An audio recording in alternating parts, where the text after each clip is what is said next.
Terry Quarmby has spent the past half-century working in the field of demolition. He rose through the ranks to become the president of the Institute of Demolition Engineers, while gaining a reputation for his forthright manner and a willingness to express his opinion. We decided that opinion required a platform, and this new show is that platform. During this pilot episode, Terry Quarmby discusses the impending demise of diesel. You can't beat diesel. There isn't another alternative yet. There isn't another technology. The new National Emergency Services Support Taskforce. Why has it taken so long to get to this stage? Industry competence cards. How good the education is behind that card is debatable. And his reaction to the ongoing investigation into alleged collusion within the UK demolition industry. If anybody or any organisation brings the Institute into disrepute, then they'll be dismissed. So this is Dr. Terry Quarmby. The surgery is now in session.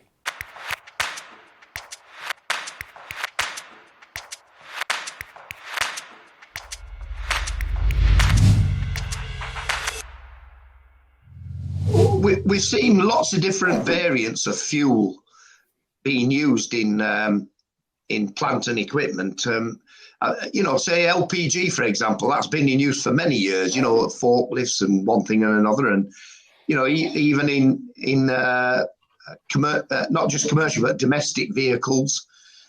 But and of course, it's cleaner, it's cheaper, and at the smaller end of the scale of equipment, it's more powerful than diesel.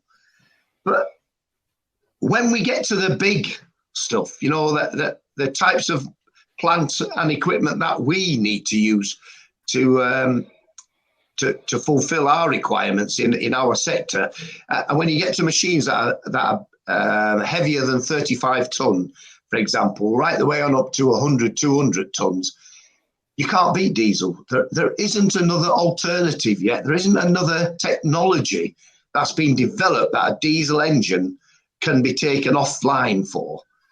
So it's still going to be around for quite a number of years yet. And once again, staying on this diesel theme, we're now at Euro 6 level now in terms of clean diesel for plant and heavy goods vehicles. That's still going to keep developing. Next year probably be Euro 7, be even cleaner. And all we need to do really is to take out nitrous oxide. We need to take out particulate matter, and we need to take out carbon dioxide, and it's all achievable. Every new diesel engine coming online now is cleaner, more efficient to use now than its predecessor.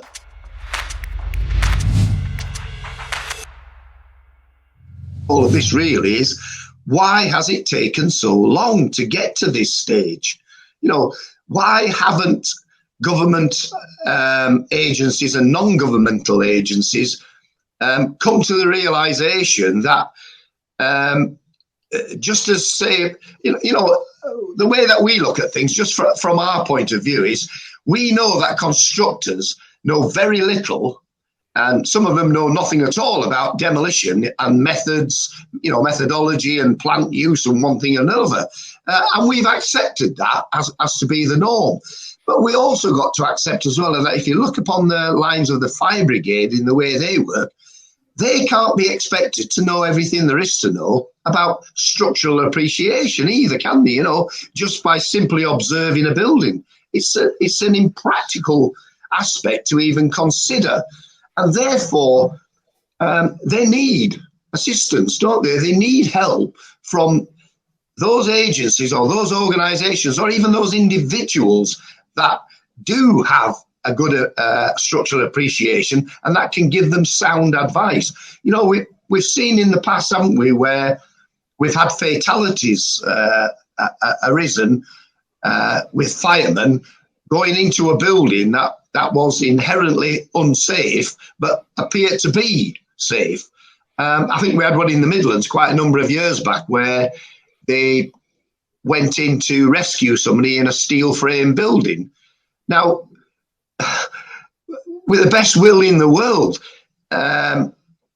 even if you had no idea at all about structures, you would think that a steel building would be quite safe for quite a length of time.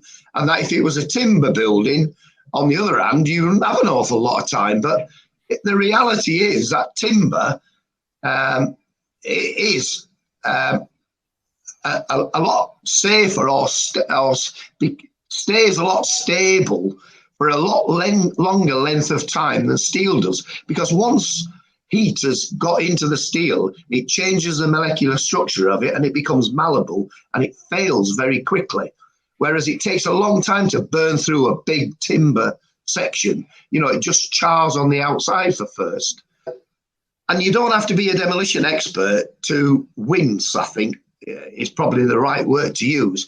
When on the TV you see disasters occurring where a number of emergency teams go in to try and dig out people that are trapped under rubble.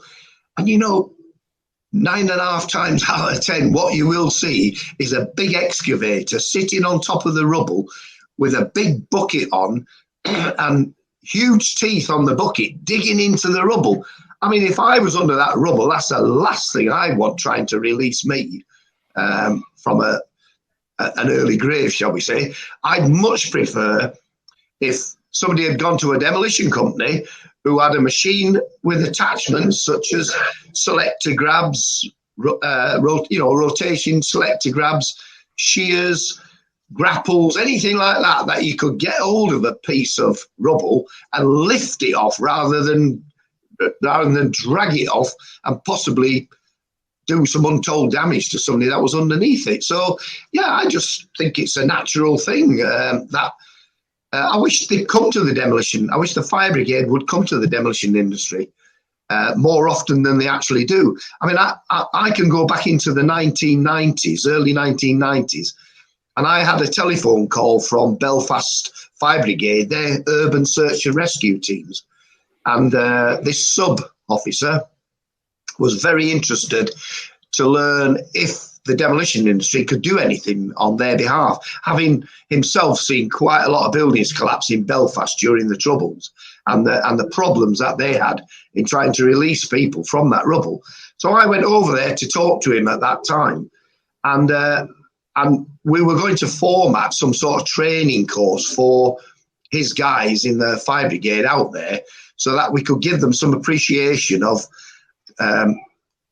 structural stability, as well as what plant and equipment that they might want to procure or use, or even get somebody else to operate on their behalf. But I think politics got in the way at the time there, and I never heard anything more about it.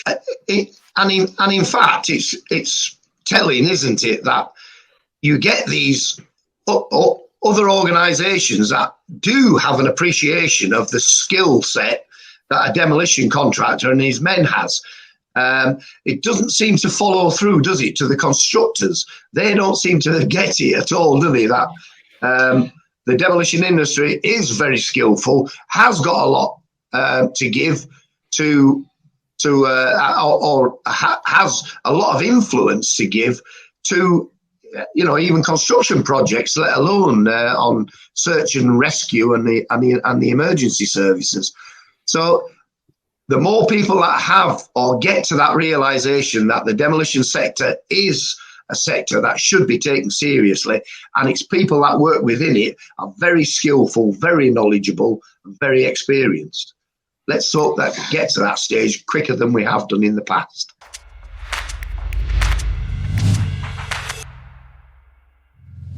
Yeah, we certainly have got a lot of cards, and I know that NDTG over the last few years have attempted to reduce the number of those cards that we're actually doing the circuit. But we do need card keys because going back again to what I was just discussing with constructors, it's something that a constructor insists on, isn't it? That a demolition operative has a card that's been issued by a card scheme that's been approved by them, before they'll allow them to go onto their site and do any work. So, yeah, we will need it. We will need a card. How good the education is behind that card is debatable, because most of them, the cards are given through an assessment process, not through a training process. So it's assessment. What kind of training, what kind of education have those lads had up until that point when they're about to be issued with that card? That's something that we really do need to address. How we arrive at, or how we can determine what the skill and the knowledge is behind that card. And yeah, the supervisor card and the manager card that's available today, that does has a classroom element. But how good that is, I don't know. I mean, I'm not the person to ask that question to, but I have asked some of my guys that have been on both of those courses, supervisor and manager, and their comments have been varied, as to how much they appreciated what was being taught and who it was that was teaching them. And then again, there again lies a problem we have within our industry, and that's getting enough knowledgeable and experienced guys at the training and assessment level, so that they can tell, or they can at least give some appreciation of the guy's knowledge and experience sitting in front of them when they're about to offer them that card. Because there's a lot of training organisations out there now that are being involved in these card schemes, and the trainers or the assessors that work for those companies have none or little demolition experience. That's quite worrying. So far, we've only discussed the operatives on site, but those are not the only people that we have to consider when it comes to training and assessment. Excuse me, about what their skill set is. We have to consider managers, senior managers, and directors of demolition companies as well, who are instructing those guys to undertake a set piece of work. What level of experience, what level of knowledge, what level of training have those guys had, before they took on those roles? I'm not having a go at senior managers and directors of demolition companies, because in general, they're very, very good, they're very experienced people. I've met a lot of knowledgeable people in my years, and I've been very impressed with them. But at the same time, I've met quite a number who I would seriously doubt whether they were capable of giving instruction to guys undertaking some of the jobs. You can get to drilling down into thinking that quite a lot of demolition companies specialise in different types of demolition. So, for example, if you had a demolition company that specialised in strip outs, for example, you would expect your guy who was only undertaking strip outs to get exactly the same card as was issued to any other operative working in the demolition industry. And those operatives might be working on top-down tower block demolition. They might be working in petrochemical establishments, or taking down power stations, oil rigs, those sorts of large industrial structures where there are lots of dangers here possible or inherent within those type of structures, other than what you would come across in a strip out, no matter how large it is. But the card scheme is exactly the same for those guys as it is for anybody else. So I think maybe we need to start thinking a bit on those lines about giving a higher level of education to everybody in our sector, and starting at those basics by saying, demolition does not consist of this one job here, one job there. Demolition goes right the way across the board of all industrial and commercial, as well as domestic structures and buildings. So, yeah, I think we've only scratched the surface with education at the moment. There's a hell of a long way to go yet.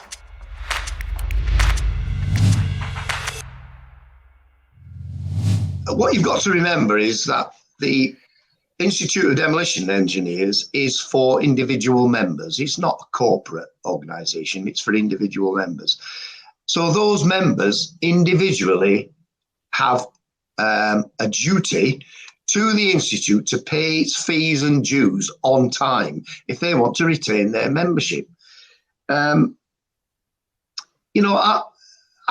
served 26 years on that council, I've heard all the excuses as to why people don't pay their subs, and it gets, you get aggravated at the end of the day about it, because there's no end of reasons that people give for not paying the subs. But we've drilled it down over the years to several reasons why people don't pay the subs, and number one seems to be because that person has now left the employ of an employer who used to pay the subs for them. So yeah, they've just let that slip. The second one, I think, was something like the individuals had an ongoing dispute with their employer as to the value of retaining membership, and if the employer wants them to be a member of the Institute, then the employer should pay. And as a result of that, in a dispute, it never gets paid on time until the National Secretary has to chase them up. Laziness, I suppose, as well comes into it.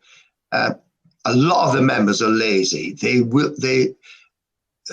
all know that the subs have to be paid at a certain time of the year, but they sit back, take a view that, yeah, I'll pay when I'm good and ready. I'm in no rush. Let them chase me for the money.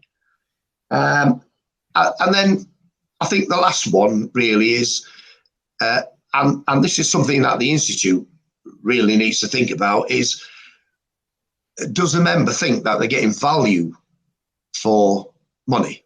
Does a member think that being a part of the Institute of Demolition Engineers is worth paying that fee? We can't answer that. If you're sitting on council and you're running the Institute, that's not down to you to answer for the individual themselves. But what you do have to ask yourself by being on that council of management is, if that is the case, are we actually giving them value for money?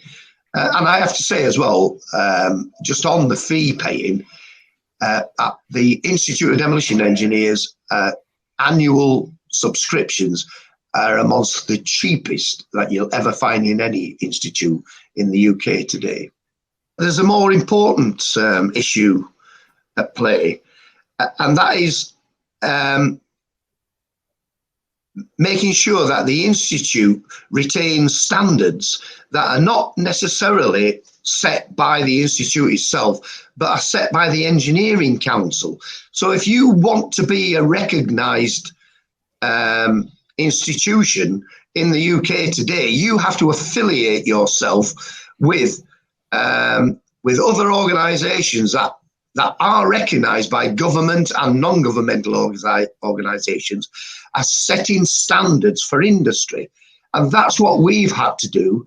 I keep using the royal we, I do apologise for that, but that's what the Institute has had to do over the years, and that is to follow the remit set by other institutions who they are affiliated to. So in terms of CPD, you would not be allowed to be an affiliated member of the Engineering Council if you didn't have a CPD scheme in place. And that's why when I was the president, I wrote our CPD scheme and I introduced it. And of course, I would be quite vociferous, wouldn't I, in the ensuing years from that, to make sure that CPD did work, because at the end of the day, it was something that I created for the Institute.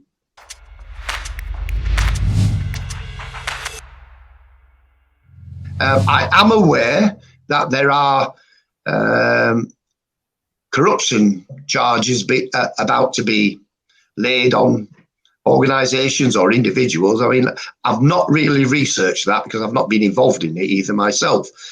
But another thing that I introduced when I was the president and I wrote was our ethics and standards for our institute.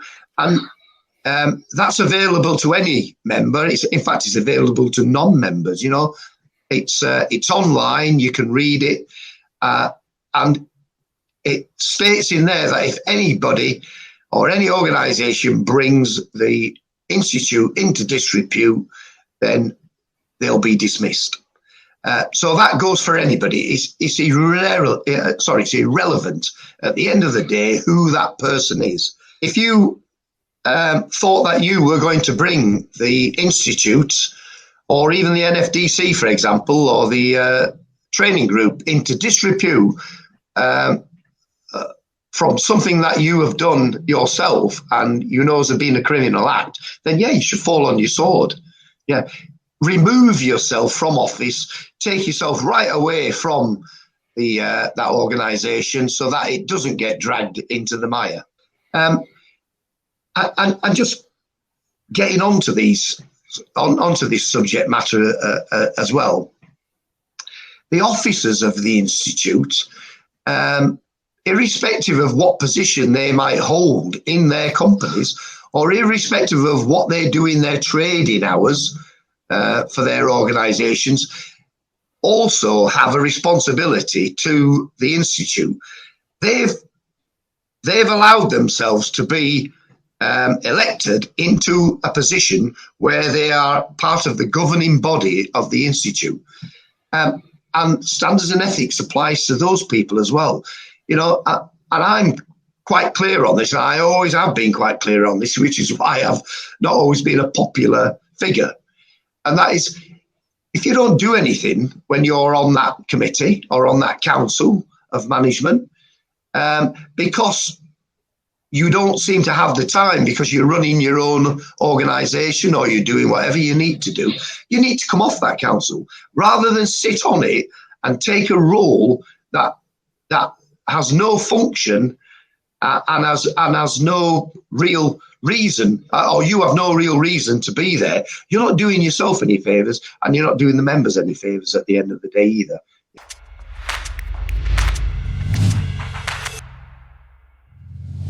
We don't price for main contractors. We haven't worked for a main contractor for 7 years. We've just refused to because one of the problems is the QS departments of most of these large organisations, where they think that turnover is king, when the sensible amongst us have always realised that profit is king, not turnover.